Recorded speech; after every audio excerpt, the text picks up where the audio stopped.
They're all going to think it looks Spanish. Why? Mark just said to me over on Instagram, he said, do you know what my T-shirt says? It says, I'm not responsible for anything I do today. And I turned around Do you like and I my went, T-shirt? I'm not responsible for anything I do today. And I said, oh, is that what it says in Spanish? Claire Smiley was over at Instagram. She agreed. Now, all these films are done, not done for under 18-year-olds. We click all the buttons and they are not PG, and so therefore we swear. So, can I just say right at the outset, hit the thumbs up button to fuck off those who do the thumbs down because they're horrid. When we haven't even started. Yeah. How can you thumb down a film before we've started? I want to spend a day in the life of someone who hits a thumb down before they watch something, because I think, it's just a hunch, but maybe it's really uninteresting. No, but maybe they go, oh God, I can't stand those. Well, they go, why are they waiting? I mean, it doesn't bother us, but it just astonishes me that people have got nothing else to do. Anyway, guys, welcome. Welcome. Yeah, hit it so that it hits 6,000, guys. Right, first of all, who would go cold swimming? And do any of you do a cold shower every day? Because I'm thinking of doing a whole Instagram everyday cold shower for 7 days just to see how I feel. Can I film it? Yeah, that's what I thought. Not with my body. Because as I said, gangster rap made me do it. Yeah. Everything I do today isn't my fault. It's gangster rap. Because I have a disclaimer. This is a legal disclaimer. If you speak Spanish, it says...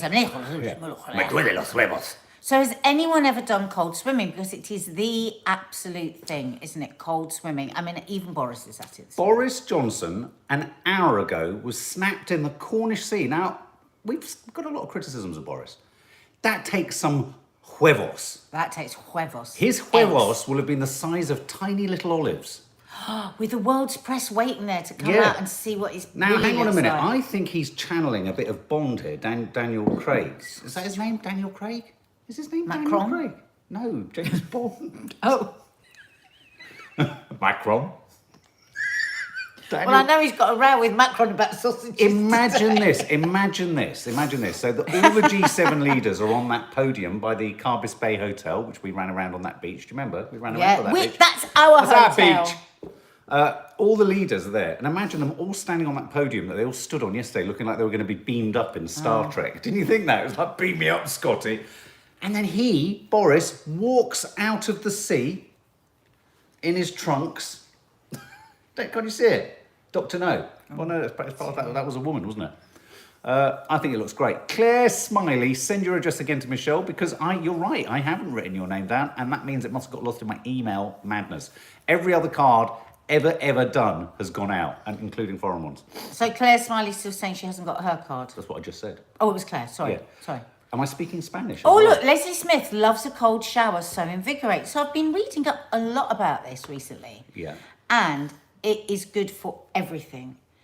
I mean, it's quite, physiologically things happen when you have a cold shower. So when people say they feel invigorated, it's because actually you have been invigorated. It does something to your cells, cold water. Nothing in life is that simple.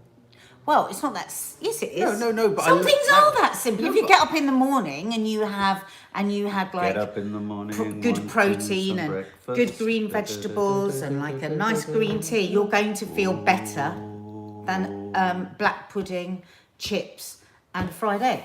I know, but I wasn't a criticism. It is that simple. Babe, calm down. So having a cold shower, apparently, is one of the things we could think about putting into our morning routine. That's what I'm saying. It's refreshingly straightforward. Oh, I see it. Okay. Yeah, it's a refreshingly straight... I had a cold shower the other day, and then I had to see a psychiatrist. I don't necessarily think the connection works. He did, actually. Oh, thank you for that. Who's just said that?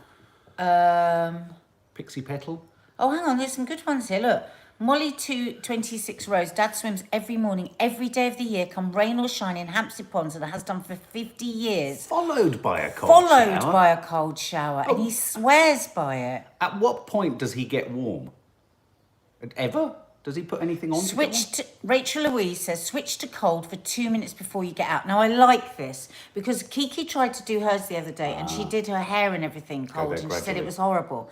I said, no, do it warm and then go to cold. But I wasn't sure if that was right. But that's what I'm going to do. Tra-la-la, just off beam for a minute. Morning, just listen to your podcast on privacy. Head over, Confessions on the iPod podcast, iTunes, iPod podcast app. Brilliant. And I loved Maddie's comment on more privacy You're you right, give, Sandy. the more will open up to you. Yeah. Great. It was a great chat. It was a brilliant chat. It was, if I say so myself, smugly, it was a really good It chat. was interesting. Yeah. Just being a bit self-satisfied there. Can I just also say, it's really, really strange, just for a moment here, not having Xander still. We were saying we this commented this on this morning. over coffee this morning. It's so weird not seeing anything go up. It's weird, just isn't it? So weird. Yeah, it just reminds us that death is just so final. Oh my isn't it? God. It's just gone. Just like that. It also translates this virtual world into something quite concrete. Do you know what I mean? It's kind of... Anyway, many things have happened, and I've said and done many things where I've been sort of thinking, God, I bet Xander would have had a laugh about that. But anyway, yeah, so Boris, I don't know why. I thought it was Hang on, really... wait, can we just spend a little bit more time on the cold Yeah, swimming? no, Because loads of talk- people are that's giving exactly me what good I'm saying. comments. Nance. Oh, Hang Emma, on, hang on. I was about to say, so Boris has gone swimming. No, but I don't want to talk about Boris. I want to talk about swimming. because Swimming? Emma Bev. Boris, you're not listening to the end of my sentence. Right, okay, Emma Bev Carter, follow Hof. Thank you so much. Because I've heard about this guy and I couldn't remember who it was. So everybody, if you want to follow Hof, your friend Joe follows Hof and follows everything Is he his says. name Wim Hof? I don't know. Oh, is it Wim Hof? And he teaches these brilliant breathing techniques to get through into the cold water. No, Joe swears by it. I know he does. If you did it if you got in the cold tub, our hot tub, you make it cold, and did what Joe does, I think you'd feel fantastic. Right. Good for anxiety. Okay. Thanks, Emma. Julie Eaton says you're looking very good, Mark. Thank you. Kay Alexander says cold water affects the hormones and supposed to help balance them. So does HRT. I think it's really good. Sharona, haven't received anything, my darling. I'm so sorry to say it, but your Yeah, card we hasn't haven't. come through. Sorry. I've looked high and low. Betty and Teddy popped over yesterday. Can't find it, my darling. So I think it's gone I missing think in the it's post, that gone, one. Gone walkies, as obviously has Claire Smiley. It's Claire Smiley, please send yours as well. And Stuart G, I think you won, so please send yours through too. Your address to Michelle, please. Mark isn't convinced by that. You're absolutely right, Helen. No, look, I've wild swum a couple of times in my life, and on the 2 occasions that I've done it, it was horrendous and then really invigorating. Yeah. I mean, it really was. And Think back to that octopus film that we saw and how he spoke about that cold water swimming and what it did. You do that. It's like everything in life. and he struggled with To his reap mental the health. benefits, you have to push through. Nothing just comes easily. It's like anything, you know, when you first get in a swimming pool and it's freezing and then you just love it and you're just like, it's just that, but on crack, isn't it? Your friend Kaz swims every morning, doesn't she, on Yeah, Brighton, Brighton Beach? Beach. There's a whole group of people that swim there. Follow my friend Dance Your Tits Off on Instagram because she goes down there most mornings and swims. Wow. And she'll encourage you on. Yeah. Claire Smiley says, I'm desperate to get the menopause started, Nadia. Every month for years has been horrific. I mean, a lot of people really struggle with the monthly thing. That's something that I think needs to be talked. It's almost like you can talk about the menopause, but to talk about really difficult PMT and everything is really, it doesn't get as much publicity, does it? Well, are you Does it? mad? Does it? We've only in the last 2 years have we been able to talk about No, menopause. well, that's what I mean, But periods. and I don't think any of it gets spoken about enough. I think, I mean, some of Maddie's girlfriends were here yesterday and they were talking about, passing out from the pain. Wow. It's so hell. bad. Yeah. One of them was saying that they had a tattoo and the tattooist couldn't believe how she just sat there with no... And is that because of yelping. her pain tolerance with Yeah, everything and else? she said, try my periods once a month. This is nothing, so... Yeah. The only reason I say it needs to come into the mainstream and to be talked about, because much in this, for men and partners of women struggling, it's a part of a woman's life experience that it would be better if we were educated about it, because I think we always reduce it to something. People just do go, what Yeah, period yeah, pains? yeah, yeah. Well, think about how, some girls end up in hospital because the pain is so bad. Yeah. And they know that's coming every month. Awful. So Boris, I think all I was going to say earlier was that I think Boris is for all the things that he's done wrong, look, there's Emma's lovely cup, for all the things that Boris has done wrong, I Am Your Father, is it? No, is it? I like my coffee on the dark side. I think it's really good that he's leading by example, and he's doing things like swimming and jogging. There's also a photo of him jogging on Carbis Bay Beach. So jealous. So jealous. I've jogged on that beach. So anyway, so that's Boris swimming. Now, big news. I was out late last night in London on the lash with all my mates, just living it large, just going nuts. And as I was coming home at about 1:45 in the morning, there was a lot of talk about the fact that June the 21st is not happening. By the way, he wasn't on the lash, he was at the cinema. Yeah. June the 21st isn't happening. It's going to be more than likely July 19th. Right, now, when you say this is a fait accompli, is it? The Times and the Telegraph are confidently leaking the fact that it's going to be a month delayed to Just the end ask of the one summer thing. term. I know I've asked you this before, but I still don't quite understand it as to why the government give it to the newspapers so that everyone can pontificate it over it first, get irate, get upset, and then they make the announcement. What's the point of it? Throughout the COVID crisis, I would argue that at times they've been using it as a way see how to people test feel. the public opinion. Yeah. And I think it's the same with this. I think they've floated out this possibility and they're wanting to see if there's an almighty revolution that happens with people hitting the streets and everyone going nuts. And I don't think they're going to be met with that. I think they're going to be met with a kind of, all right, what we've got now is okay. I mean, I was in central London last night and it was clearing out time. I mean, there is no social distancing happening in Nothing. London. And yet my Basement friend bars, has to go on her own to get her results Yeah, in a I mean, that's hospital. I mean, it's outrageous. just shocking. couple of interesting news stories that aren't getting publicity though, and I'll share them in a minute. But interestingly, basement bars. What's the difference between a bar in a basement and a nightclub? Because there's no... Dancing. So there were huge queues outside places like whatever the club where the Limelight was, where the WAG was, where the Hippodrome was. Huge queues going. It looked like a normal night out. The club's open. Well, it looked like they were open. Don't know if they're supposed to be open. Trouble is, it's all about ventilation. If there's no if you go into a room with loads of people, there's no ventilation, just walk out of it because that's the problem. And any basement bar is not going to have any ventilation. The cinemas in Leicester Square were enacting social distancing brilliantly, I have to say. I think cinemas felt very safe. They're plonking people in chairs Thank with you, Sophie. I'll have a look. Thank you. four space buffer zones around you and all that kind of stuff. So that's all very good. But I mean, central London was absolute sort of. I mean, it was just a normal Friday. What was it? Friday. It was a normal Friday night. Full of people, like when we were out the other night. It was busy. And but yeah, July 21st. So what are the implications of a July 19th release? So Gabrielle's there saying July theatres can't 19th open. won't be Freedom Day because by then another variant will push that back. I want to be positive, but it's so hard. And on that, I was talking to Kay about this yesterday, and she said, it's interesting, isn't it? They keep on trying to push this narrative that the variant will come in and will smash the vaccine, and it doesn't. Yeah. I mean, it's not. This vaccine is dealing with the virus and all its variants, actually. I mean, I hadn't finished, but I was just listening to John Campbell's from yesterday, and he was kind of saying the same thing. I mean, even the Indian variant, we've got a rise in cases, but we haven't got people going into hospital. There isn't a massive rise in hospitalisations. No, there isn't. But interestingly, there was a woman from Public Health England, the Midlands, on the radio yesterday, and she was saying, no, you're right, we're not having as many deaths, and we're not having as many hospitalisations, she said, but we are having an increasing number, and she said this isn't being reported properly, an increasing number of increasingly young people needing to be attended to for 1 or 2 days in hospital, which is having a huge impact on hospital waiting times elsewhere. She said this is what we're at is a sort of low-level trickle of stuff that needs attention, and she said we're getting an increasing backlog of long COVID. Here we go again. That is not reason to shut down the world and for people's businesses to... No, I know you're not. But, if it's putting increasing pressure on the NHS, what are we going to do about that? Because we can't just balance the whole world, the whole of this country on that. Because...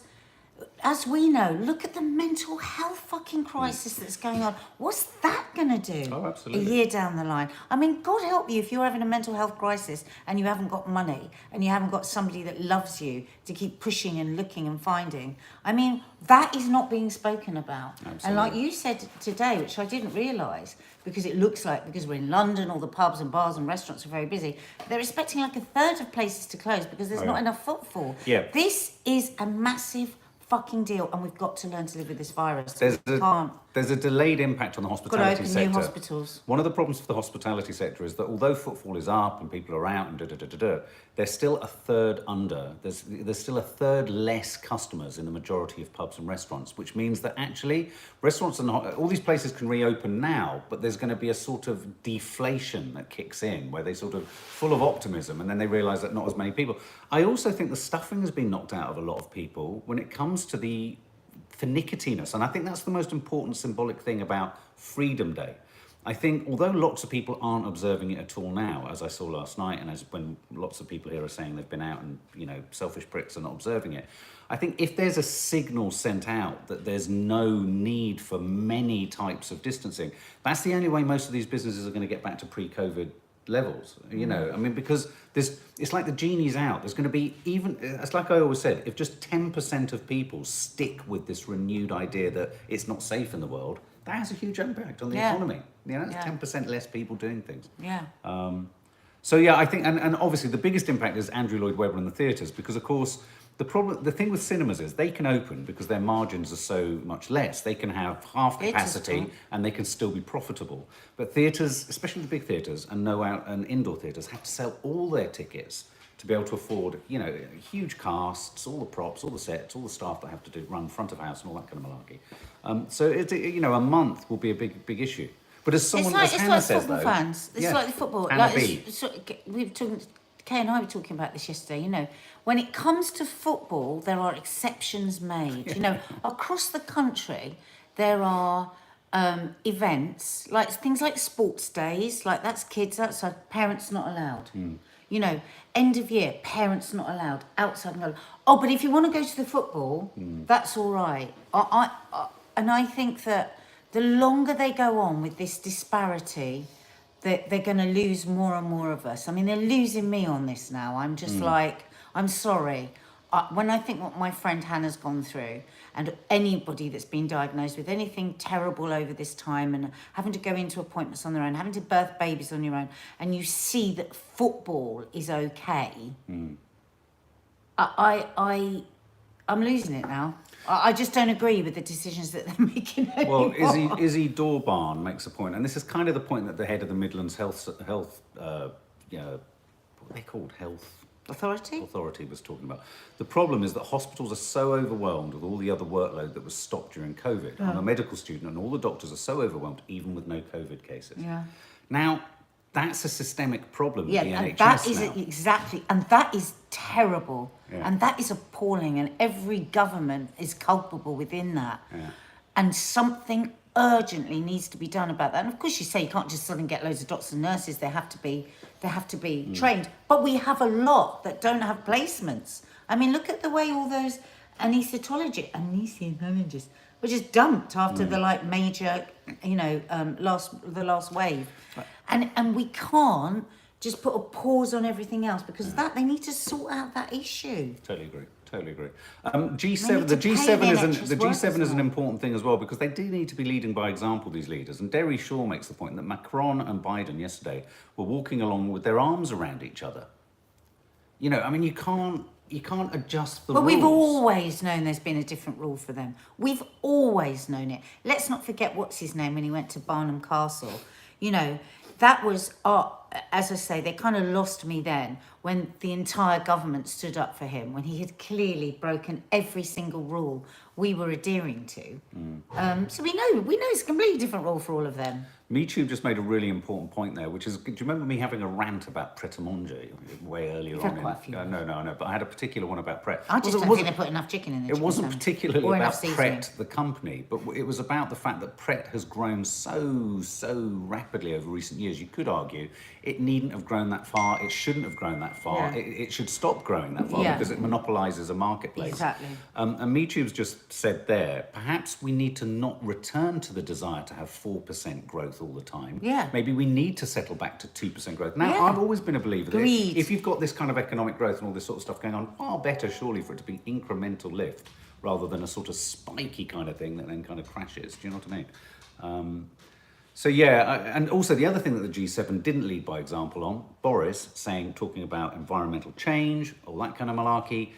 rather than getting the train, he got a private jet to the G7, which of course has absolutely riled the Extinction Rebellion protesters who were already there. I think I saw Simone was in Cornwall. Yeah, she is. She's looking after the German news team. Yeah. Oh, right, there you go. Yeah, well, and all through the streets of St. Ives, I don't know if you saw, there's all sorts of protests going on, and they're trying to kind of glue them. I think they're going to glue themselves to things and all that kind of stuff. But that really hurts. Well, it must hurt, I'd mustn't it? chain myself. I don't think I'd... Would you Yeah. chain yourself or glue yourself? Chain myself, for sure. Because all your flesh is going to rip off. Yeah. Yeah, I mean, that's commitment.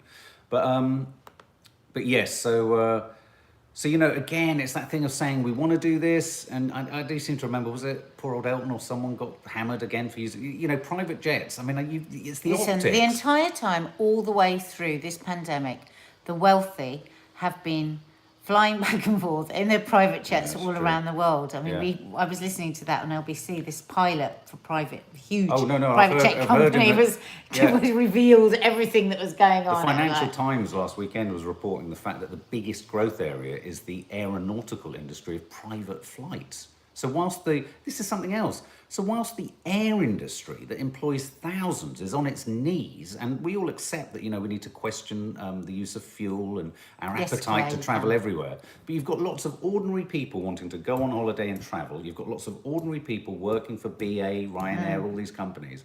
But meanwhile, the private jet companies are a boom sector. But we live in a capitalist fucking Hang on a world, minute. don't we? Surely it's the same air traffic control that has to fly them in. Say to them, don't fucking let them in. The rich have got so much richer through this. We know that, don't we? I mean, the amount of multi-millionaires that have become billionaires and on and on. Yeah, look, Zoe, it's shocking when I think how long it's taken me to be able to fly home to see family. I know. Absolutely terrible. If you'd had a bit of Wonga, you could have been back and forth every weekend if you fancied. Get a private jet, Zoe. Yeah. I'd just make a paper aeroplane, draw a little photo of you on it and throw it. I have got dungarees on, Derry Shore. I've got... Look at this. I don't know if you saw Loose Women yesterday when we were... Shall I tell them what I said when you came down? So I came down a bit like... I said, oh, God, do you like these? Because I felt a bit... Because I've got my legs out and everything. I'm sorry about the angle grinder in the background. And I was like, oh, God, do I look all right in these? And what did you say? I said you look like an actress from a soft porn film from the 70s. I went, oh, result. Yeah, I thought result too. Don't forget, Gangster Rap made me do it. Not my fault. Not my fault. This is a great story. Do you want a funny story? Do you do a funny story? Well, funny, as in it could have been really awful. There's been a lot of stories recently about alligators attacking people and sisters saving people from... There's been a lot of alligator stories. Oh, yeah, there was the twin sister that saved her sister. And didn't she then end up in hospital? Yes, and I think that's still live. Look at this story. We might got to sing happy birthday to Claire. We mustn't forget. Humpback whale... Claire, we will. Humpback whale gulps and spits out Cape Cod lobster man. Now, isn't it Jonah and the Whale? Wow. This is Jonah and the Whale, isn't it? What's it like inside a whale? Freaking whale. A US lobsterman has been describing how he escaped being swallowed by a humpback whale. He was diving when he ended up in the giant's mouth for 30 to 40 seconds. I thought you were going to say minutes. No, but 30 to 40 seconds in a Joe Wicks workout is agony. 30 to 40 but seconds. I suppose he would have been in such shock. But how must he... Would he have been swilling around in water? Yeah, he would have been in the Leviathan. Plankton. Isn't that a great word, Leviathan? The Leviathan... Really. I don't like that word. It's an ugly word. Oh, I do. I think it's a really archaic old Leviathan. word.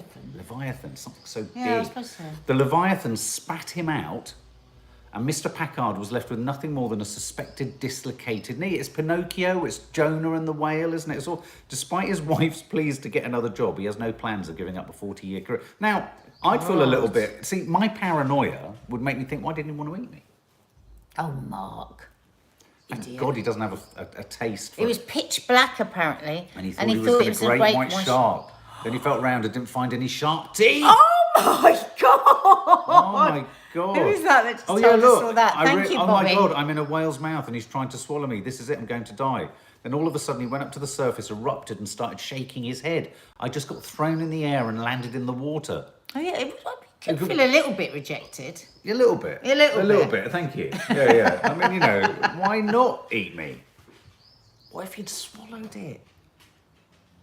I mean, I'm amazed there aren't strong acids in it. See, if you swallowed it, would he have then drowned to death in his stomach, or would he have Marie been Williams dead? says, so if he had been swallowed, I love the way we all go there. So if he'd been swallowed, he would have been alive for a bit. That's what I'm wondering, Marie. Or was just the act of being swallowed kill you, or would you then have to drown in its bile? Presumably its acidic stomach would just destroy God, so you. you'd melt in the acid. There's got to be a film made of that, hasn't there?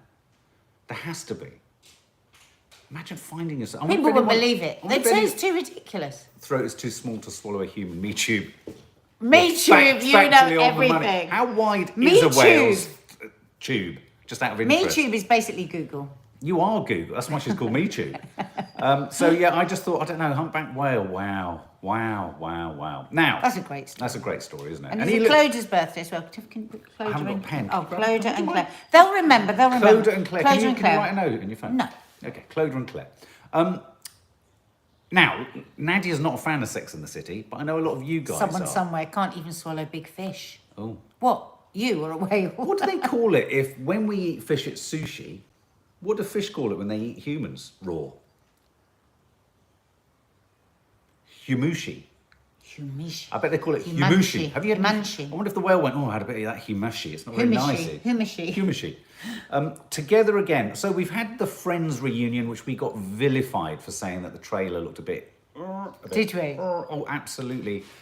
You were beaten to within a pulp Was of your I? life in social media terms. Was I? Like, where's your sense of fun? I didn't even Stop know. being a killjoy, all that kind of stuff. Wishy-washy, that's what they should call it, Joe Blogs. That's good. Wishy-washy. I had some wishy-washy over there, and it said Cape Cod, it's not very nice. So there was the reunion for Friends, which obviously is the highest watched show ever on HBO Max and Sky. I'd like that. James Flanagan. I'd start to sing and it wouldn't take him long to spit me out. So have a little think, because that might be our next question. What would you do to Yeah. get the whale to spit you out? Yeah, that's a good I like question. that.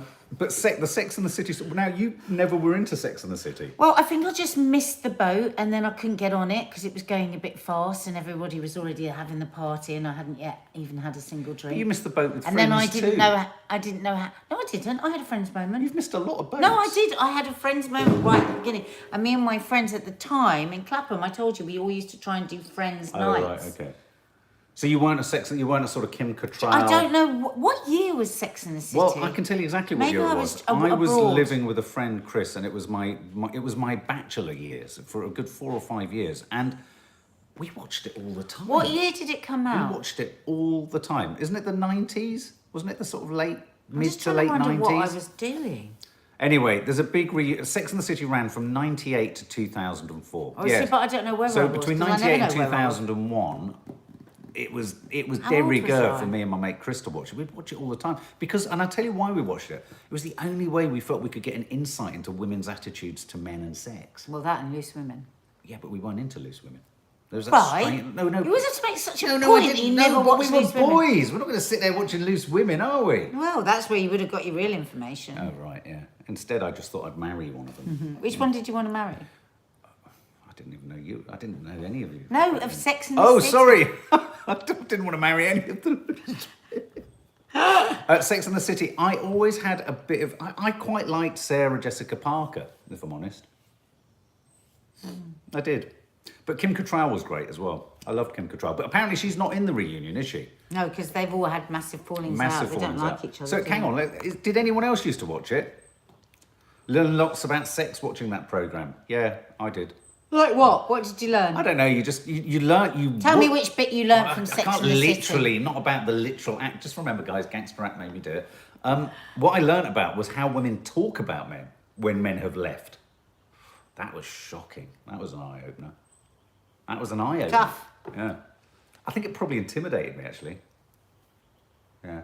Love Mr. Big story. Mark, I always used to be obsessed when I first knew him and I was meeting him at the girlfriend. Oh, you're going to be talking about me. And I'd always go, What about? well, I might. About what? You were just totally paranoid, always asking whether I was going to talk about Oh you. yeah, no, because when women go I said, together, well, I might you know, and I might not. Yeah, but but either way, it's got nothing to do with But you. if men talk about women, we're being sexist, nasty, prurient. But Yeah, it's but all right you for women also- to talk about penises and sizes and No, everything. but it's isn't it? fine for men too as well. Is it? Of course, it's human nature. Men get together, women get together, and they talk about the things that happen between men and women. Yeah. And anyone that tries to stop that is trying to hold back the sea. What does that mean? Who's cradling a swift bird? Is that Catherine code? Boomer. Catherine Boomer, are you talking code to someone? It's funny because you know, there's code spoken between people on here. Apparently, I didn't realise that. I love watching Loose Women, says Sonia Donovan. Now, how to have sex? It wasn't the birds and the bees. Not how to have sex. It wasn't the birds. No, it wasn't the birds and the bees. It was about how women's attitudes to. It was strong, forthright women, wasn't it? Sort of having quite a disposable attitude to men. I thought that was quite good. Sex and the City is doing a whole lot reboot, which is titled And Just Like That. So it's going to be a whole new series created and written by Patrick, who did the original, says Reese Roberts. Thank you, Reese. Reese, you were asking, what did I see last night? I saw a film last night, which I will be reviewing on my own. Everyone has to go and see it. Well, unless you don't like violence. It's called Nobody. It stars Bob Odenkirk. I was telling Nadia about it this morning. And it's a little bit like today's version of, do you remember that Michael Douglas film, Falling Down? Where he just loses his shit and decides that's it and goes on a rampage. This is a dad who has a past, who loses his shit in a big way. But you're going to do a review, so don't do the review now. I'm not going to. But please, everyone go and see it, and then we can all chat about it. 763 of you watching, 242 have hit the thumbs up. So if you're having a nice time, just hit the thumbs up under where I am. Otherwise, we don't really believe you're committed. We've got to go. Yeah, we do. We've got to go. So, lovelies, it's been Clodagh really and nice, Claire. as ever. Clodagh and Claire, we have to sing their happy birthday, which makes us happy. It does. And hit the subscribe button, guys, and the notification bell so that you come in notified. And if you want to join our members area, just hit the join button. It's 50p a week, $1.99 a month, and you get extra content there. So, but let's sing a happy birthday. Bye, Nadia Kauza. Lots of lovely hearts from Nadia. So, happy birthday to you. Happy birthday to you. Happy birthday, dear Claire. Happy birthday to you. Clodagh.